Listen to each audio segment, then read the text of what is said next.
I think the Supergirl movie is actually the perfect companion to the Superman movie. Because whereas Superman said masculinity can be gentle and vulnerable and protective, Supergirl says femininity can be violent and explosive and putting belt to ass. And where Superman tells men not to be afraid to be soft, Supergirl tells women that you don't have to make yourself small, you don't have to make yourself palatable, you don't have to be nice to be kind. And you also don't have to be perfect to be good. I think those are definitely two things that women and girls growing up need to hear. This is also a movie for the complex trauma girlies, because besides the trauma that happens to Kara and Ruthie, we also have a conflict that has to do with human trafficking of little girls, which is unfortunately so timely. No way that's not intentional. I feel like the movie is giving visibility to and validating some of the worst things that women and girls can go through. Honestly, where I started crying was at the end where Ruthie said, "I wish it never happened." It's a very simple phrase, but for complex trauma survivors,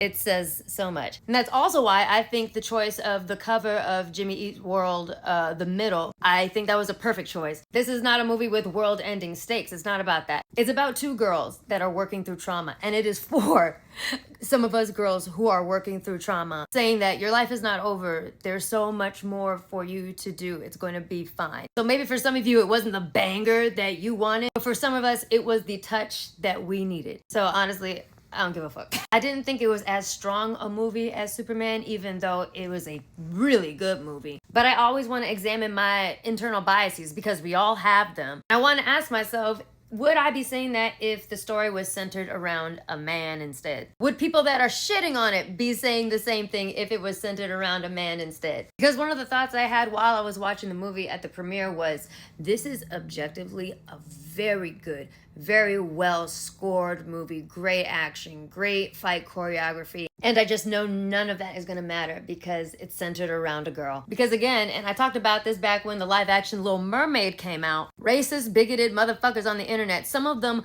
creators that I keep on seeing at these events, by the way, for some reason. You guys have ruined any chance of being able to talk honestly about whether a movie is good or not, because everything you say is in bad faith. And it's even worse now because of where we're at politically, these motherfuckers have gotten bolder. Since the beginning of 2025, I personally, on the internet, have never been called the N-word so much, the R slur so much, and other stuff that I didn't know you sickos had filed away. Now, the last year and a half has been worse than, the last 6-7 years I've been on here creating content combined. So because of that, even more so, it is impossible to have a good faith, honest conversation about whether a movie is good or not. Especially when some of these assholes are critics and reviewers. And again, creators with a sizable platform. It's not a real conversation anymore because y'all are just noise. Listen, it's okay to not like a movie. It's okay to not like certain things. But as a black girl, as a black actress who is engaging with this shit, I'm gonna wonder about you twice when you say certain things about certain movies that are about certain things, and I'm not gonna apologize for it. If you don't want it to be like this, then wrangle in these fucking fuckboys, because I really liked Supergirl and I think it was a necessary movie for many reasons. So yeah, good morning.